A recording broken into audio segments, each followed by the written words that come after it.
Have you ever stood in your own living room, looked at all the things gathered over decades, and felt that familiar heaviness in your chest? Maybe it's those boxes in the corner you've been meaning to sort through since your retirement. Or perhaps it's that kitchen drawer so full of receipts, warranties, and old takeout menus you can barely close it anymore. You look around thinking, where do I possibly begin? Then you quietly turn around and walk away, postponing it for another day. If that sounds familiar, I want you to hear something important. You are not lazy. You are not messy. You are simply overwhelmed. And I understand completely why.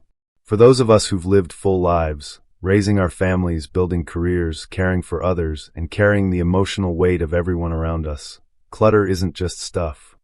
Clutter is memories. Clutter is decisions we haven't found the strength to make. Clutter is love, grief, guilt, and the passage of time, all stacked up in the corners of our homes. But what if I told you that you don't need to throw everything away to feel better? You don't need a weekend-long organizing marathon or someone barking orders to just toss it all. What you need is a gentle place to begin, a way to let go with dignity, a guide who understands how difficult this really is, and how freeing it can be, one small step at a time. In today's video, I'll share 9 heartfelt steps to help you declutter your home without pressure, without shame, and without losing the precious stories that truly matter. This isn't about perfection, friends. It's about peace. Let's start this journey together. Step 1. Start with the lightest door. When most of us think about decluttering, we immediately focus on the hardest areas, the garage filled with memories, the attic stacked with boxes untouched for decades, or the guest bedroom closet still holding clothes from loved ones long grown.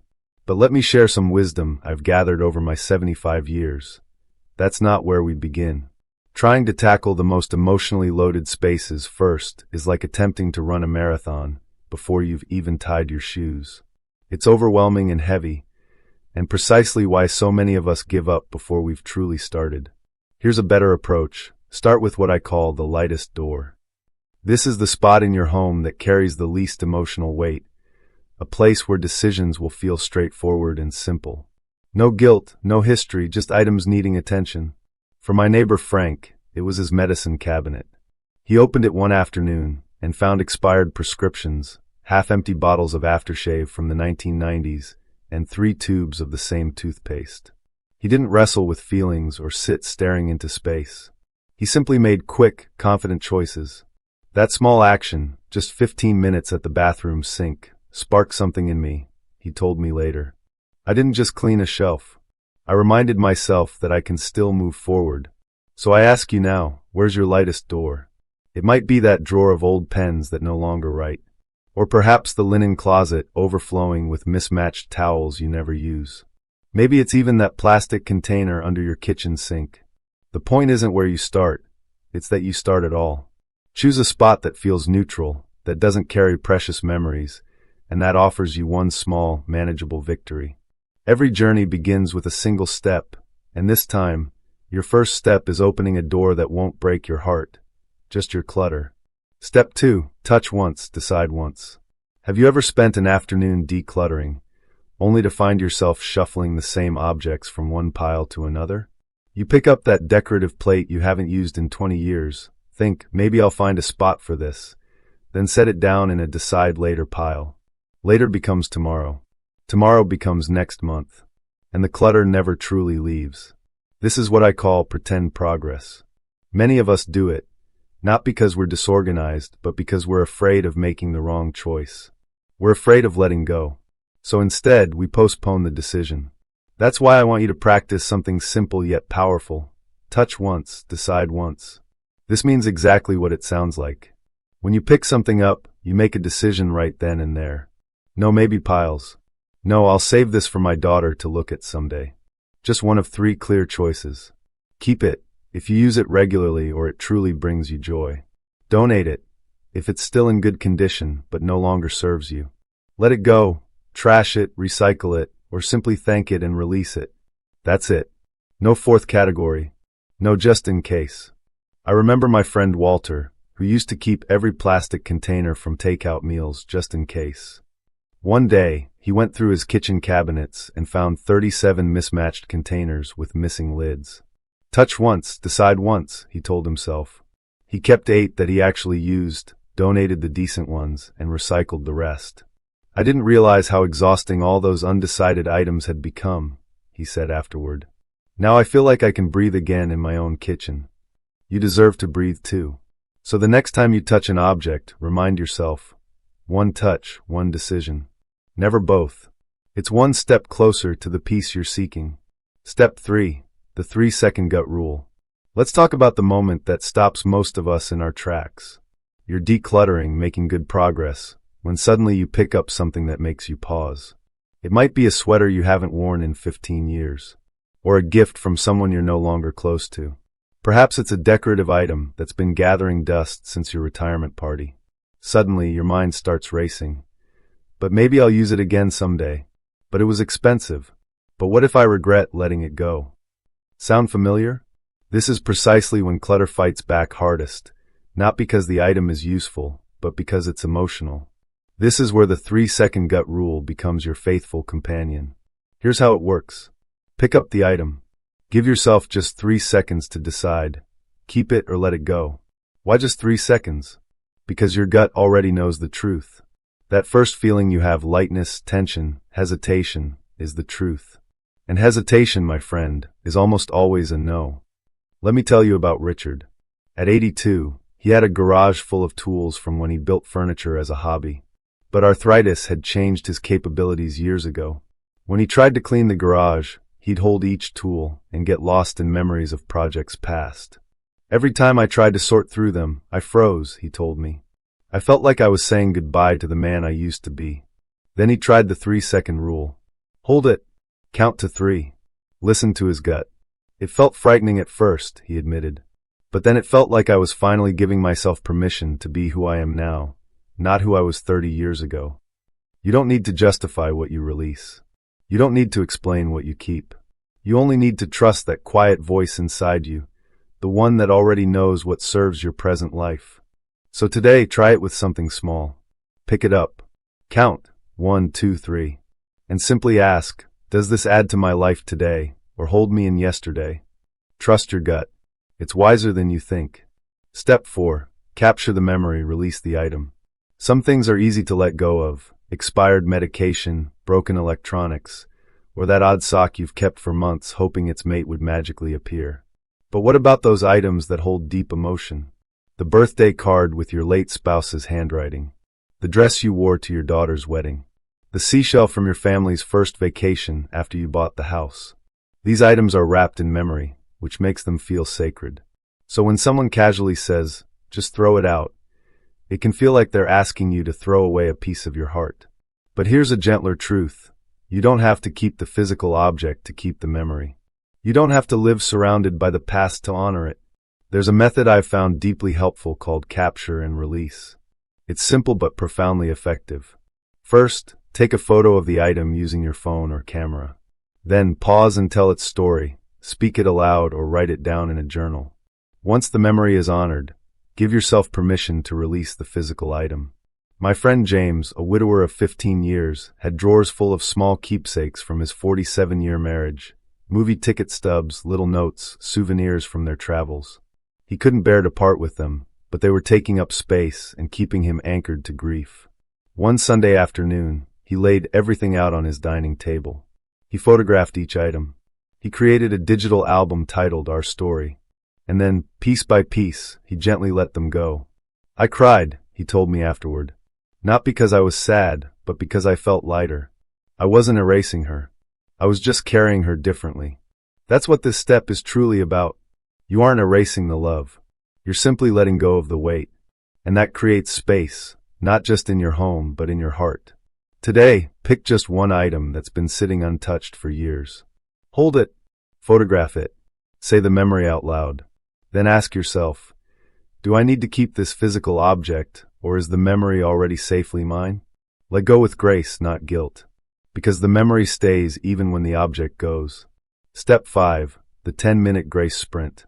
If the thought of decluttering your entire home feels like trying to move a mountain with a teaspoon, you're not alone.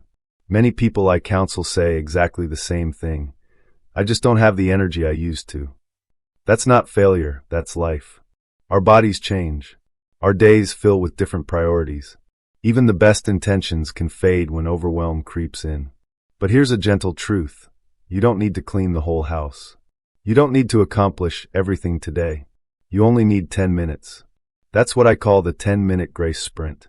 It's not about rushing. It's not about perfection. It's about momentum, soft, sustainable, and kind to yourself. Start by selecting one very small space, a bedside table drawer, the top shelf of your medicine cabinet, or that one corner of the counter where things seem to gather. Then, set a timer for 10 minutes. Not 30, not even 15, just 10. When the timer starts, you begin. No distractions, no overthinking. You touch once, decide once, keep, donate, or let go. You'll be amazed how much can change in just 10 focused minutes. Thomas, who's 77 and lives with chronic back pain, found this approach transformative. Some days, even simple household tasks feel monumental to him. But he decided to try a 10-minute sprint with his desk. He set the timer and sorted through old mail, unnecessary paperwork, and pens that had dried up years ago. When the timer sounded, he looked at what he'd accomplished and smiled. It wasn't perfect, he said, but it was progress. And progress feels good at my age. That's the beauty of the 10-minute grace sprint. It's grace, not pressure. You don't need to do more than you can. You only need to begin. 10 minutes at a time builds confidence. Confidence builds clarity. Some days, you might feel energized enough for a second round. Other days, 10 minutes is plenty. Either way, you win. So today, look around your home. Find one small space that's been bothering you. Set your timer and simply begin. Let the movement carry you. Let the effort, however modest, remind you that you are still capable. Not of everything, perhaps, but of this moment. And that is more than enough.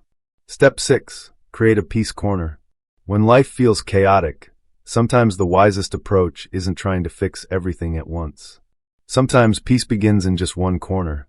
Not the whole house, not the entire week, just one small space that brings you calm. I call it the peace corner. It can be anywhere in your home. A comfortable chair near a window, the small table where you have your morning coffee, a quiet spot in the garden room. The goal isn't to impress anyone. It's to create a place that is yours alone. A space that holds stillness, beauty, and room to breathe. You clear it completely. No clutter, no piles, no unopened mail. Just space. Clean, open, and sacred. Let me share Margaret's story. At 83, after her husband of 60 years passed, she moved into a smaller apartment.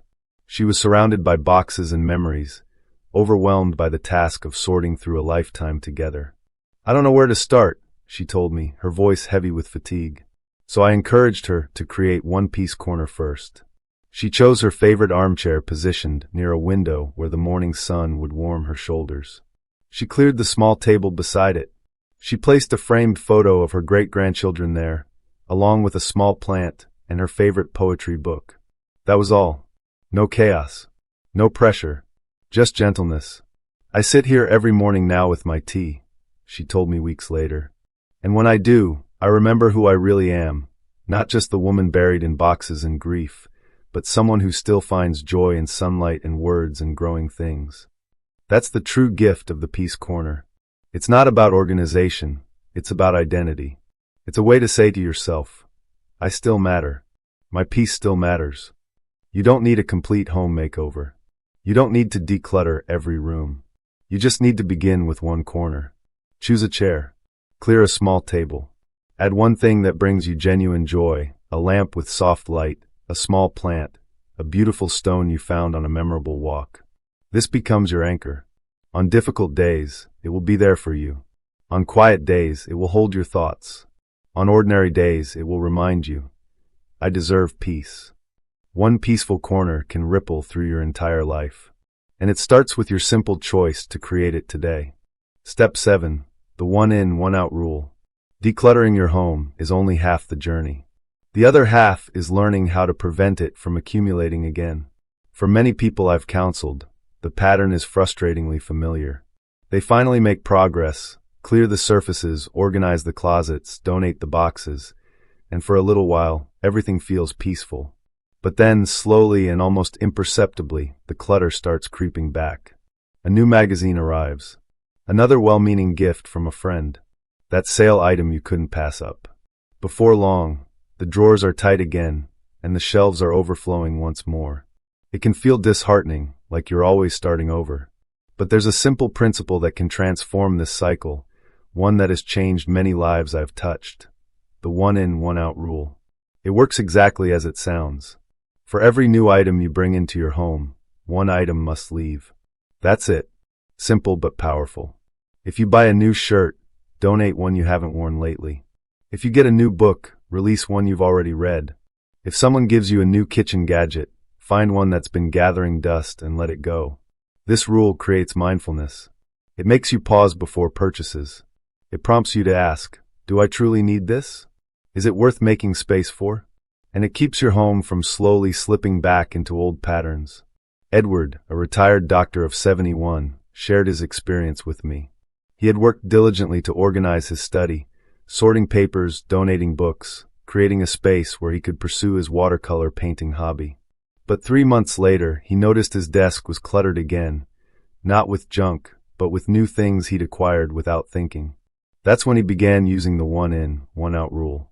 Every time he brought home something new, whether a book on painting techniques or art supplies, he opened a drawer or scanned a shelf and made one thoughtful release. It felt like a game at first, he said, but then it became second nature. Now I don't feel like I'm constantly fighting a losing battle. I'm simply maintaining the peace I worked so hard to create. And that's precisely the point. Decluttering isn't a one-time event, it's a rhythm. A relationship. A way of staying aware of what truly serves your current life and what you can gracefully release. So today, look around your home. What's something new you've added recently? A magazine? A kitchen tool? A decorative item? Now ask yourself, what is one thing you can let go of in exchange? That small act is a promise to your future self, the version of you who deserves a home that feels spacious, not suffocating. The one in, one out rule is your key to preserving the peace you've worked so hard to create. Step 8, the 5-minute evening reset. By day's end, most of us are tired. We've prepared meals, answered phone calls, paid bills, or perhaps just navigated a world that seems to move faster than it did in our youth.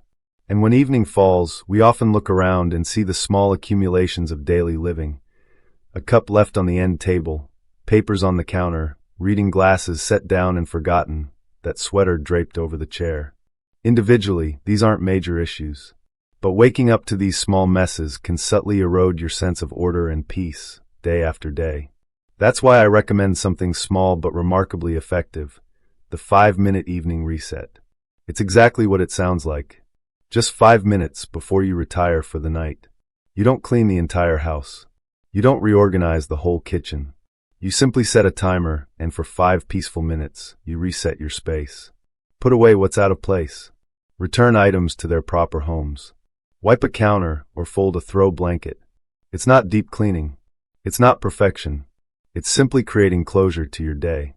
The beauty of this practice is that it gives you a sense of completion, a gentle boundary between the day that has passed and the rest your body and mind deserve.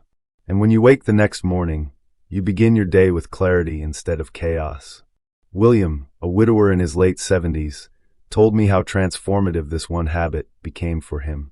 After his wife of 50 years passed away, he found himself constantly overwhelmed, not by major challenges, but by the persistent feeling that he was always behind. Dishes accumulated. Mail piled up. Keys went missing. One evening, after watching a video much like this one, he decided to try something different. He set his phone timer for just 5 minutes. He cleared his coffee cup from the side table, straightened his newspaper, and put away the reading glasses he'd been searching for all day. The next morning, he woke to a living room that felt just a little more welcoming. He did it again that night, and the next. My mornings feel like a fresh start now, instead of another uphill climb, he told me.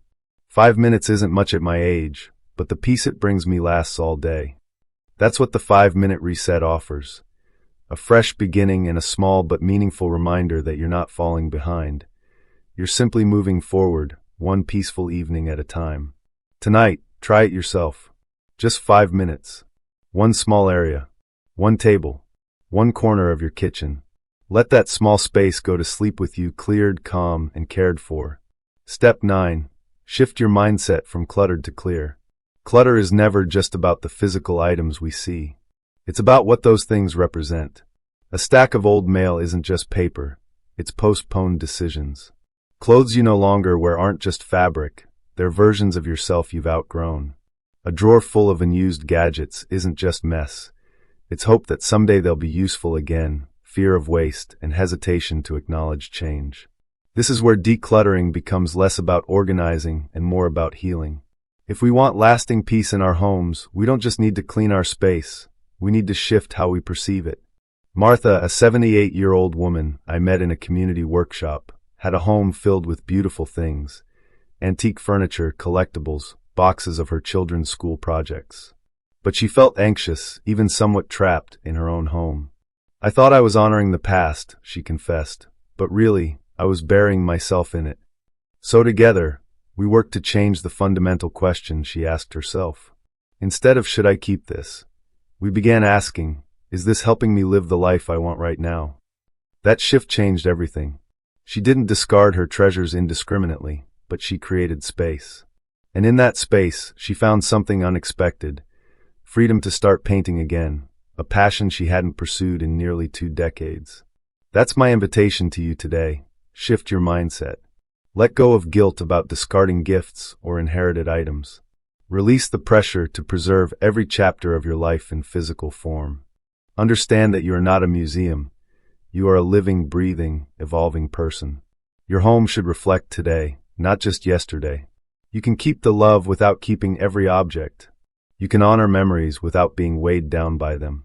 You can say goodbye to things while holding on to meaning. So today, take one deep breath. Look around and choose just one thing to release, not because it's worthless, but because you are choosing to live with less weight. You're choosing freedom. True peace doesn't come from having more space. It comes from carrying fewer burdens. And when you make this mindset shift, your home becomes not just cleaner, but clearer, more authentically you, more present. And that is where your real contentment begins. You deserve a home that feels like peace. If you've stayed with me until now, I want you to take a deep breath. Go ahead, inhale slowly, then exhale completely. Let it sink in, because what you've just done isn't small. You've given yourself time. You've given yourself attention. And most importantly, you've given yourself permission. Permission to let go of what no longer serves you, permission to keep what truly matters, and permission to move forward with dignity. Remember, decluttering isn't about having a perfect home that belongs in a magazine. It's about creating a space that feels authentically like you, today. A space that doesn't carry the weight of past decisions, but instead gives you room to breathe, rest, and continue growing in the years ahead. You don't need to accomplish everything in one weekend. You don't need to get it all perfectly right.